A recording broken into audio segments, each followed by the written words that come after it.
Well, again, thank you for braving the weather. The first thing we need to do, forget everything you learned about George Washington as a child. Chopping down cherry trees, throwing silver dollars across the Potomac. Instead, we're going to spend our time today talking about who Washington really was. Washington is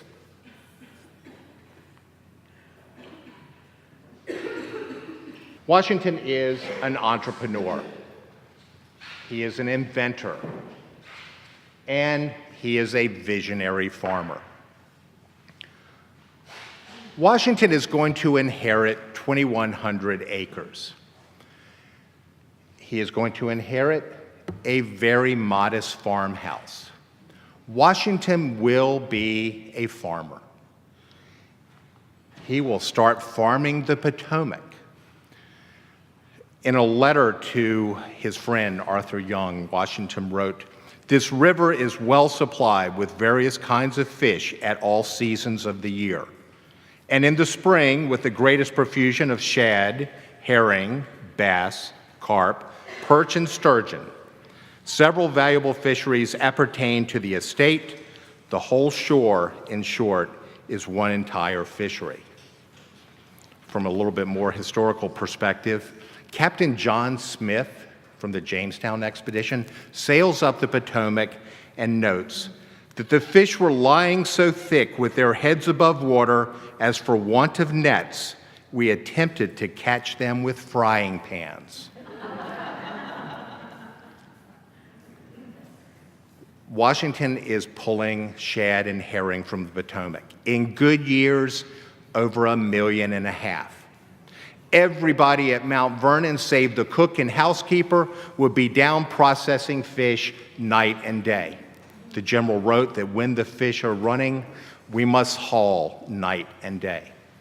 These fish will be headed, tailed, salt packed, some kept for rations for the enslaved population at Mount Vernon, the bulk onto ocean-going vessels destined for the sugarcane plantations in the West Indies. Year over year, the fisheries were the most consistent income producer for Mount Vernon. Well, maybe you know Washington more as a farmer. He was a tobacco planter. In the 18th century, when Washington takes control of Mount Vernon, tobacco is king. But we are under British rule. And the tobacco trade is designed to maintain the British mercantile system. Here's how the trade runs. Tell me if this sounds like a good deal for Washington or not so much. You, Washington, grow the tobacco, you harvest it, you dry it, you pack it. It is put on ships of British registry, British sea captains at the helm, British crew on board. You purchase a British-issued insurance policy to cover your crop as it sails across the Atlantic Ocean, arriving in a British port. Sound like a good deal so far? But wait, there's more. When that tobacco arrives in England, it is graded and sold at auction. The proceeds from the sale of your tobacco comes back not as cash, but as credit towards the purchase of British trade goods sold in British shops. He's selling at wholesale, he's buying at retail. Tobacco is being grown all up and down the eastern seaboard. With increased competition in the tobacco trade, as more tobacco gets dumped into the market, it's driving the price of tobacco down. Washington sends his tobacco over to England, sends along a shopping list, if you will. His factor, his representative in London, takes that tobacco to market, sells it, and faithfully purchases all the items on the shopping list. Packs it all back up, ships back to Mount Vernon, and imagine Washington's surprise as he begins unpacking all of these trade goods, not only to find what he has ordered, but to find a bill. He has not sent over enough tobacco at market prices to cover the cost of the goods he's ordered. His factor very graciously allows, hey, that's okay. I know you're good for it. So instead of sending the shortage of payment now for the goods you've already received, I'll just wait and take that payment out of next year's harvest. Does anybody think that's going to end well? It is debt. It is compounding debt. It is the credit cards you're never going to pay off. And no surprise, Washington is not willing to embrace debt as the basis of a successful business model. But he needs a replacement crop for that tobacco. Well, he looks at hemp for making rope and canvas, flax for making linen. Realizing that there's probably not enough money to be made, he will have these crops, but they will be designed to be a money saver, not a money maker. There are a lot of clothes to be made at Mount Vernon. The linen will be processed from the flax as summer weight clothing for the enslaved population at Mount Vernon. He has sheep. Washington has anywhere from 600 to 1,000 head of sheep, depending on the year. He calls them white cattle. Well, we call them sheep. Washington thinks they're about the greatest thing ever invented, and we'll talk a little bit about them in just a second. We are coming fast onto the time when you would be shearing the sheep. Starting May 1st at Mount Vernon, we will begin shearing our sheep and then doing the processing of the wool. It'll be washed, it'll be carded, and then it'll be spun into thread to be woven into fabric. Washington will settle in on his new cash crop, wheat. Within 5 years of starting the conversion from tobacco to wheat, Washington is out of debt. His wheat harvest has increased 24-fold, and now he will start buying up neighboring farms. Mount Vernon will grow from a 2,100-acre tobacco plantation to 8,000 acres. How many farmers in the group today? Okay. By a show of hands, how many here have ever seen or have stepped foot upon a soccer field? A FIFA-sanctioned soccer field's about an acre. So imagine 8,000 contiguous soccer fields. That's how much property Washington has. He'll have 3,200 acres of that under crop and 800 acres just in wheat. The 8,000 acres, as it was then, now we have about 500 acres today. But Washington was initially beginning to become a student of the new husbandry. We had the common method, that was the common method of farming, but we're in what was the agricultural age of enlightenment. Initially, Washington is looking to improve Mount Vernon. He'll begin to take a very paternalistic view towards farming for the nation. He believes that those of means, it is incumbent of those to advance agriculture for everyone else. Through the years, I've worked with a number of people who have said, this is the way we've always done it. The next part of that is Einstein's theory that the classic definition of insanity is doing the same thing over and over again and expecting different results. That's why he writes and says that the common farmer will not depart from the old road till the new one is made so plain and easy that he is sure it cannot be mistaken. 9 out of 10 of us are farmers at the time. Most farmers, smallholders, have 300, 350 acres. If they try something new and it fails, they lose their farm. Their family starves. So Washington will set aside acres of farmland to do strain studies, density studies, fertilization studies all with the understanding that he can take the risk, and if it fails, no big deal. But he is going to be able to advance agriculture for the nation. He will read about a very cutting-edge farming technique called crop rotation. Coming out of England, it was a 3 to 4 year system. Washington realizes it's not going to work well for him. The soil's in really bad shape. 2 feet down, anywhere you dig in Northern Virginia, you hit clay. He will turn that into a 7-year, 7-field system. 2 fields in his new cash crop wheat, a field in corn intercropped with potatoes. There are a lot of mouths to feed at Mount Vernon. Fields in cereal grains, rye, oats, barley. Fields in green manures. These are plants, clover, cowpeas, buckwheat, turnips, things that you grow, plow back into the soil gets healthier. Today, we know them as nitrogen fixers. And remember the picture of the sheep? Washington does think sheep are about the greatest thing ever invented. You get wool for making winter weight clothing. When they get older, you invite them to dinner. But what Washington likes most about those sheep, when put into these pasture grass fields, they will graze the pasture grass. They only have bottom teeth and molars. They will essentially strip clear the field for you. The manure they leave behind doesn't need composting. You come in, you turn the soil, you're ready to plant.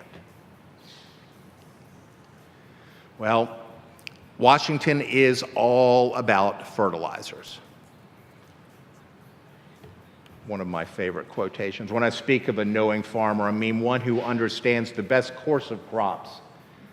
And above all, Midas-like, one who can convert everything he touches into manure as the first transmutation towards gold. He will design, we think this is the first of its kind, a dung repository, a stercorary. He'll set it up behind the stables so that they are creating very rich soil. Those fish heads, fish guts from the 1.5 million fish, they're going out in the fields as well. He understands really the future of our nation, and that is a letter to his good friend and surrogate son, the Marquis de Lafayette, that I hope someday or another we shall become a storehouse and granary for the world. We eventually did. Washington in 1770 has looked at his business, is happy with what he sees, but Washington is now starting to think globally. The mill that he has inherited with the property is very slow, has serious water flow issues, and most importantly, is incapable of producing the grade of flour that's fetching the highest price around the world. In 1770, he breaks ground to build a new merchant mill. He will purchase the finest millstones money could buy. They were freshwater quartz French burrstones from the Marne River Valley outside of Paris, France. Second in hardness only to diamond, these stones will mill wheat and only wheat, producing a grade of flour called superfine. Think pastry grade flour by today's standards. It'll be barreled, rolled down the hill, put onto shallow draft barges, where that flour sets sail for Italy, Spain, Portugal, down to the sugarcane plantations in the West Indies, up to New York and Philadelphia. In 1 year, 275,000 pounds of flour milled, 183,000 pounds of cornmeal just to feed the estate. Washington is starting to really think about improving technology. We're also on the cusp of the Industrial Revolution. Washington reads, as sitting president, he has a patent application across his desk, patent application number 3, from a millwright in Delaware named Oliver Evans. Evans has designed an automated grain elevator system for merchant mill that will completely take human contact of that wheat out of the equation. From start to finish, once it's inside the mill, it's not touched by human hands again until somebody's putting a lid on a barrel and rolling it down the hill. A hopper boy floor that will take the milled wheat, cool it over the course of 45 minutes so that when it drops through to the bolter, a silk screen sifter that sifts out the flour by grade, super fine, the very fine flour fetching the highest price. Middlings, which we would all recognize today as whole wheat flour, the bran, the germ, the endosperm, and the ship stuff, the bran sold to sea captains who will mix it with water and salt, bake it twice, producing hardtack or sea biscuits. So every wheat berry will generate profit for Washington.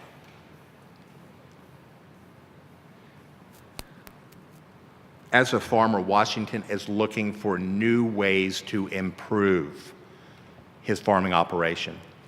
He designs and invents a barrel seeder that will take not only is it cultivating the soil, but also seeding it as well. I shall begrudge no reasonable expense that will contribute to the improvement and neatness of my farms. Anything that he can do to push the success of Mount Vernon forward, he is willing to look at. Which brings us to his own design, his own invention, 16-sided treading barn for processing wheat. The methods available for processing wheat at the time, there were two ways: flailing and treading. For flailing, using a tool called a flail, it looks sort of like nunchucks on steroids. You're going to lay the wheat on the ground and you are going to wail on it until you knock the tiny wheat berries, the seeds, from the top of the stalk. It is effective, it is not terribly efficient. A more efficient method, dating at least back to the ancient Egyptians, you lay the wheat in a circular pattern in the barnyard. You stand in the middle. You put a horse on a lead and have that horse trot around or tread out that seed. There happened to have been a very famous Revolutionary War expression where the word tread figures prominently. Maybe you've heard it today. Don't tread on me. It means don't trample on me. And it's a method of processing wheat is far superior to beating it with a stick. But both methods share common problems. Once you've knocked that seed from the top of the stalk, you have to gather up the straw, shake out the seeds, and set about recovering those wheat berries from the barnyard. New challenge. Washington's harvesting wheat late June, early July. Around here, or in Northern Virginia, just in time for thunderstorm season. Once harvested, that wheat has to be kept dry. If it gets wet, straight to the next stop is the compost pile. While sitting president in Philadelphia, Washington puts pen to paper and comes up with this design. Incorporating the very best method of processing, horsepower, he moves the entire operation indoors and under cover. He's eliminated the elements from the equation. That barnyard, where he's losing up to 20% of his harvest to soil and sky, is replaced with 1.5-inch gap flooring on the upper level, the treading track. An acre's worth of wheat, about 18 to 20 inches deep, laid across the treading track. Team of horses brought up the ramp. Once inside, they will trot around for about 45 minutes, knocking the seed from the top of the stalk. Over that 45-minute period, 90% of the seed is knocked from the top of the stalk, but it leaves 90% of the straw up on the upper level. Toss the spent straw out the window. There's 5 to 6 acres of wheat stored in the center of the barn, processing between 6 and 7 acres per day. Washington calls it his unbreakable machine, and comes up with a design while sitting president, as we affectionately say, obviously in his spare time. Washington is the president and CEO of Mount Vernon Corporation, if you will. If you think about a president and CEO of a corporation today, they're tasked with two things: improve efficiency and increase profitability. By coming up with this design, Washington cuts his loss in half. Pick any industry today. The president and CEO stands up before the shareholders and announces, "I've cut our losses in half." They're going to go wild. Washington is also considered the father of the American mule. Washington's reputation has gone worldwide. The King of Spain, King Charles, is a big fan of General Washington's, and in violation of Spanish laws, exports 2 Spanish jacks to be sent to Mount Vernon. Sadly, only one survives the trip. The royal gift, as he is named, arrives in Boston. Washington sends word that he is to be brought down at his own pace. And when the royal gift arrives, is sent out on a propagation tour. By 1830, there are over 2 million mules in the United States. In 1785, Washington had 130 horses at Mount Vernon. In 1799, he only has 25 horses and 58 mules. He found them to be a much more efficient, hard-working animal, eats less, and in spite of what we think today, mules aren't stubborn. They're very, very intelligent. You can ride a horse off a cliff, try to ride a mule off, he'll stop at the edge and say, "You first."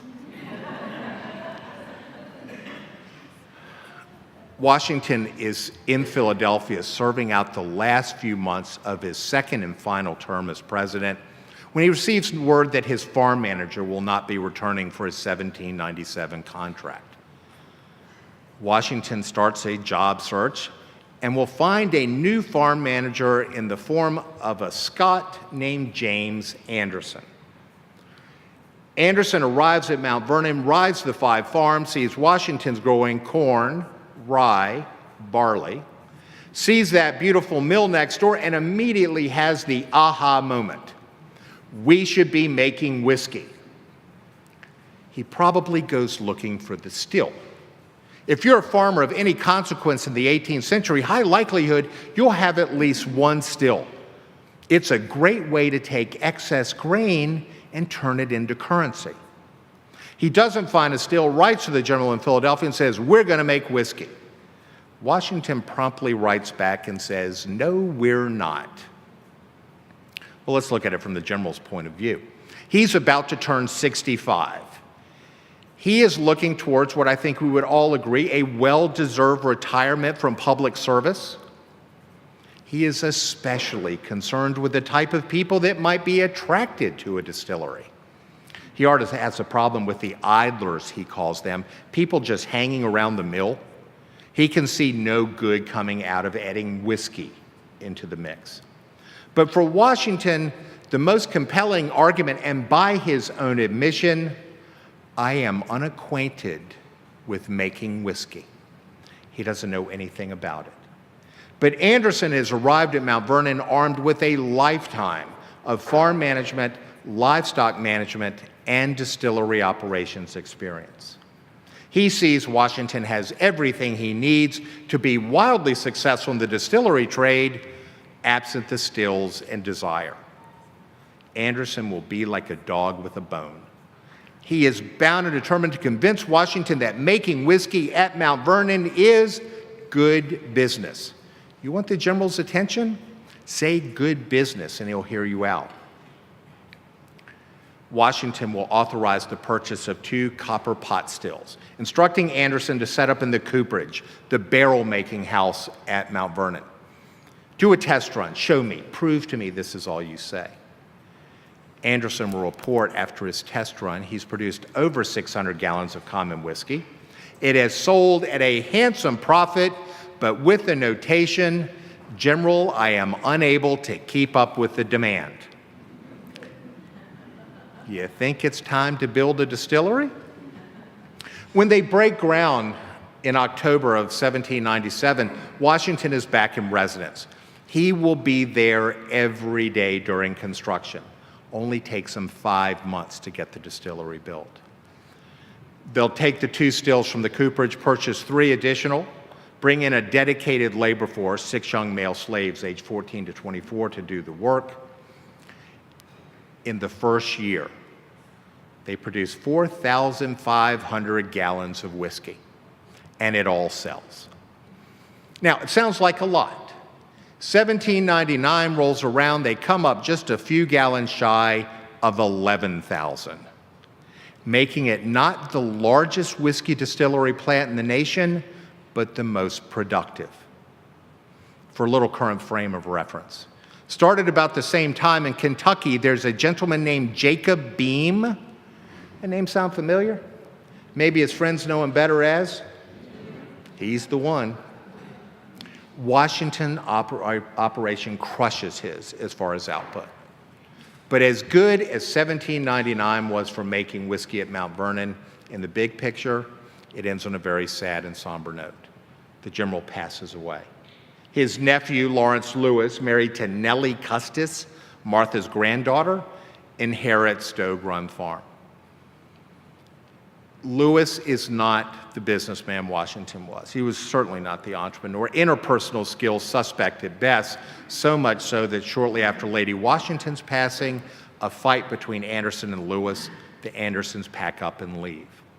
By 1808, the distillery is idle. 1814, consumed by fire and burns to the ground. 15 years it went from the most productive distillery in the nation to a pile of rubble, and it disappears from the landscape. In 1999, the Mount Vernon Ladies Association will send our team of archaeologists out to find the distillery. Over 6 years, they uncover the 75 by 30 footprint. They'll find the location of the original copper pot stills, the copper boiler, even the wellhead outside.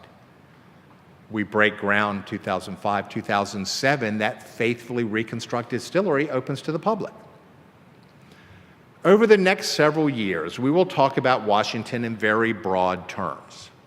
Washington the miller, Washington the distiller, and always Washington the entrepreneur. In 2009, we had our own aha moment. We realized we had Washington's mash bill, his recipe for rye whiskey. We have a fully functioning mill capable of converting those grains, and then a room full of distillery equipment. Why aren't we making whiskey? We asked ourselves, couldn't come up with a good reason not. So starting in 2009, and now twice a year since, we make Washington's own recipe rye whiskey in what is the only legal 18th century open fire distillery in the nation. The operative word is legal. The process of making whiskey is actually pretty basic. Two components, fermentation and distillation. We're making rye whiskey, which is a recipe of 60% rye, 35% corn, 5% malted barley. We will cook that corn and malt and rye in these 120-gallon mash tubs. It will look like oatmeal that you've left in a pan for about 3 days. It is so thick, so starchy, so crusty on top that you can set one of those mash rakes and it won't move. You add the malted barley, that converts the starch into sugar, and then you add the yeast. The yeast will get in, it will eat up all that sugar and convert that sugar to alcohol and carbon dioxide. Called distiller's beer, it's about 6 to 8% alcohol by volume. We will bucket it into our pot stills. Distillation, by definition, is separating out liquids by their boiling point. The boiling point for alcohol is significantly lower than water. So as the alcohol gas, the alcohol vapor rises into the top of the still, under pressure it forces its way down into the worm tube where we're able to cool it and condense that gas. That cold water lands on that copper tube, the worm tube. First time through, we're getting what's called low wine. It's about 30 to 40 proof, 15 to 20% alcohol. Not ready for consumption. We'll take it, we'll store it, we'll clean the stills, empty out the slops.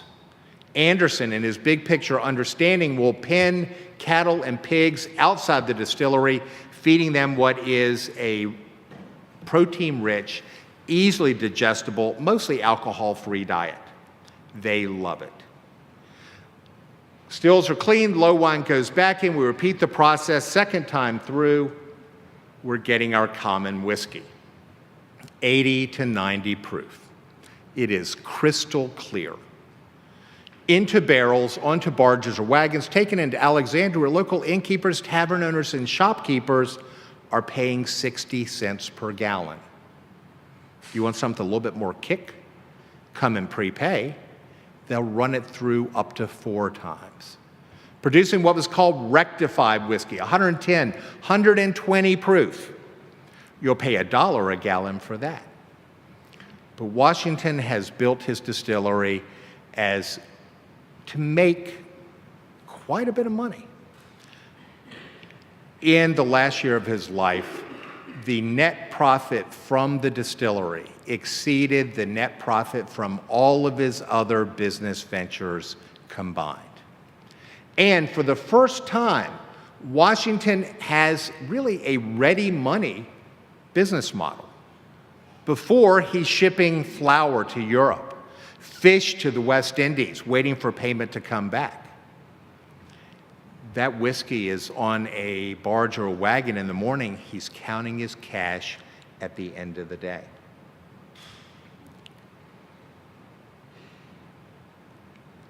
And what would be considered vertical integration of business models? Remember, one of the markets was Portugal for his flour. He's sending flour to Portugal. They're sending him Lisbon salt. He is salt packing the fish and turning around and selling those fish in the sugarcane plantations. Again, he tell you, it's just good business. Today, the Department of Historic Trades, our team, carry on the tradition of the tradesmen, the craftsmen at Mount Vernon. Our blacksmith made a copy of the key to the Bastille, given to Francois Hollande by President Obama in 2014, made from iron from the Statue of Liberty. Our trades department does textiles. We will take what we process, either flax or wool, we will spin it, we will weave it. Some of these end up in auctions for the birthnight ball to major donors. And then there's our whiskey. Twice a year, March and November, we make our rye whiskey. General Washington didn't age his whiskey, but today the market expects to see that beautiful amber color. So we, like General Washington, gives the market what it wants. So we will put in for a 2, and now we're going to start being able to sell a 4-year barrel aged in about another 2 years. Peach Eau de Vie, which is peach brandy that's coming straight out of the still, very much like the rye whiskey, apple brandy, and then our gristmill products. I always tell people, unless you are milling corn yourself, you're not going to find fresher cornmeal anywhere. Ingredient list is pretty short. It's corn. What we mill that's for sale in the shops today probably was milled as far back as maybe Tuesday. General Washington's words, "No estate in United America is more pleasantly situated than this." Those words are as true today as it was when General Washington was alive. For those of you who have visited Mount Vernon, it's time to go back. For those that have never been, really should put it on your bucket list. We would be delighted to have you come and see how we have maintained General Washington's estate through the fine tutelage of the Mount Vernon Ladies Association, and to share with you Washington's vision. Thank you all so much for coming out today.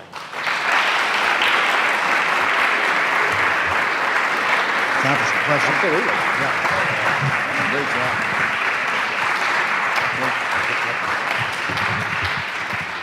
All right, we have time for a few questions, so please raise your hands. Bill Worthen right here, I guess Arkansas's premier historian ought to get the first question. You've gotten me thinking of Mount Vernon as such a dynamic place. I know that there has the new rental center there, which is a fabulous interpretation. I was wondering, what did Washington use that space for, where the rental center is? Did they do the archaeology? Well, that was all part of the farm. There was also houses for families over there. We have archaeology, the study of archaeology has really made leaps and bounds in our ability today to be able to find and not disturb archaeology. Sadly, in Williamsburg faced this, what we call archaeology by backhoe. So they weren't very careful about it. I think most of that was farmland. Anything in and around the mansion we try to maintain. We can't plant a bulb without archaeology coming in first and making sure that it's cleared, that we're not going to disturb something. I did want to add, what you're referring to is George Washington's, it's the Donald W. Reynolds George Washington's Library, because one of his last quotes was, "I have yet one more thing to do, and that is to build a home for my papers." So the ladies, probably about 10 years ago, embarked on that vision and raised $110 million. And it houses all of his books, including the recent purchase of his copy of the articles of Acts of Congress. Thank you. The Acts of Congress. Hey, I understand about building libraries and putting papers in. I support causes like that. By the way, yes, directly. Then I'll get you in. One thing that always struck me was Washington was a compulsive and meticulous record keeper. And it would seem to me that exactly the sort of thing he would keep records of was the propagation tour of Royal Gift, but I've never seen any mention of that. Did he, and has anyone chased down a paper trail on Royal Gift's descendants? Well, oh boy. I'm trying to choose my words very carefully here.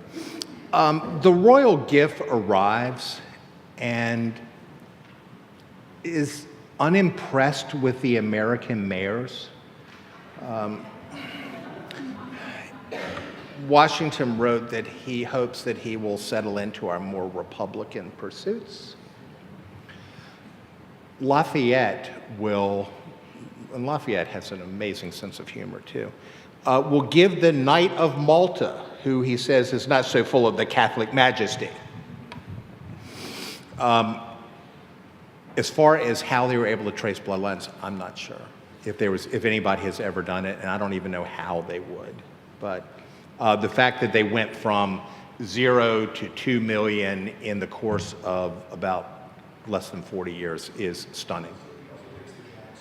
Mm-hmm. Mm-hmm. He was their handler. I have two yes or no questions, I think. The first is, did Washington dedicate any of the 8,000 acres to forest land like Madison did at Montpelier? Yes. Okay, the second question, if I can remember, is, did Washington ever express some concern over America becoming so urbanized like Jefferson did, or do you know? Well, let's go to the first question. Washington will have over 4,000 acres of dedicated woodlands. By 1780, as a nation, we have essentially deforested the entire east coast of the United States. We have cut down all the trees.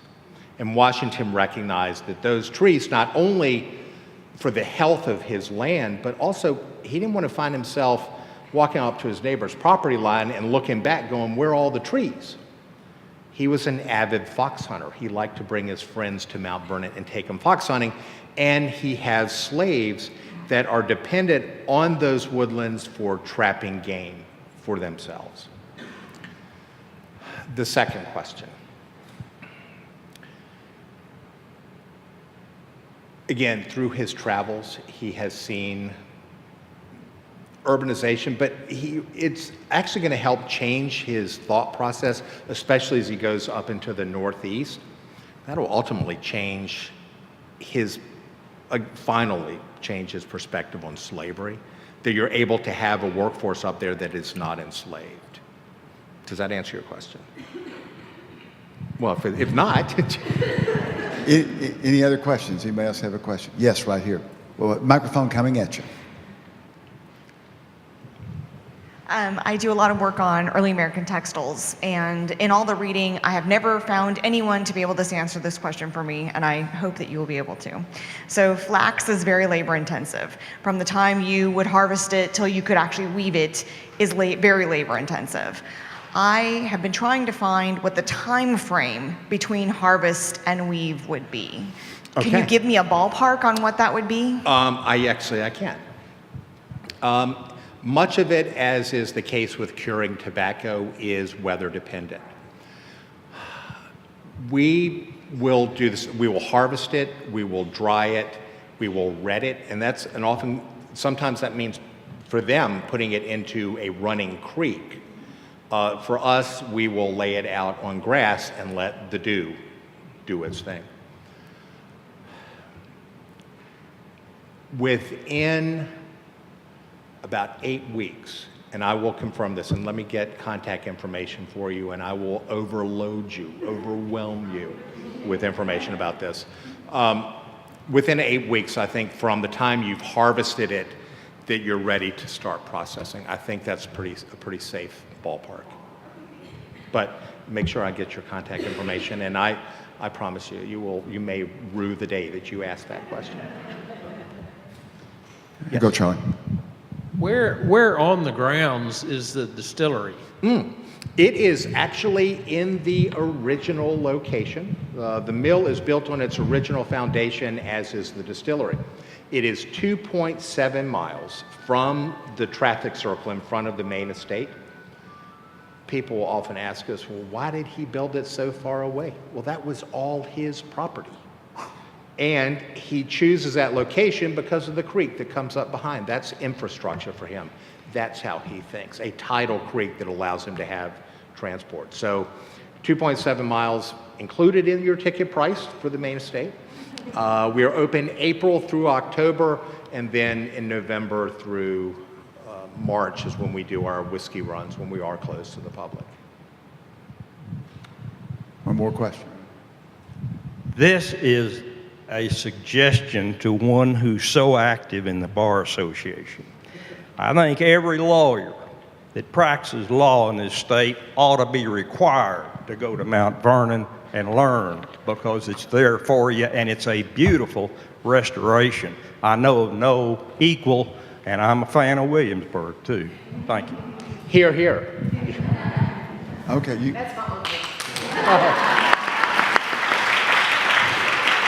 You got the, One more thing. I would like to also recognize Carla McClafferty. She lives in the area and is currently writing a book on George Washington and his slaves. And it will be coming out next year, but I'm very proud of your association with Mount Vernon, and thank you. I've already mentioned Laura Beard. Now, Bill Worthen, I'm going to give you a pop quiz if you'll help me.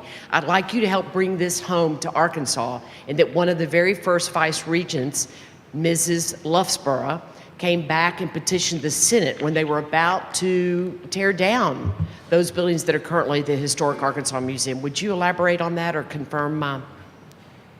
Absolutely. Louise Loughborough was... you just given him, this is like drugs for an addict. Yeah, Go yes, ahead, thank everybody. you. Way to go, Kathy. That's a perfect setup. Well, you set it up already with talking about Anne Pamela Cunningham, because all it takes is one strong woman to get anything done. And so you have Louise Loughborough, the Vice Regent from Arkansas in the Mount Vernon Ladies Association of the Union, who was inspired by Mount Vernon to, and she was also the first woman on the City Planning Commission here. She looked around, saw a group of houses from the territorial period that were about to be torn down, and did her magic, including the WPA, the state. It was a partnership of all sorts of influences, and was able to create the Arkansas Territorial Restoration, which is now the Historic Arkansas Museum. So we love, in fact, for years we had a boxwood garden from cuttings from George Washington's boxwoods. Boxwoods don't work so, at least English boxwoods don't work so well in Arkansas, and we now put it back the way it originally was, but Ms. Loughborough had it as a little testimonial to the lineage that she had experienced. Thank you. Listen, let's thank Sam very much for this great program.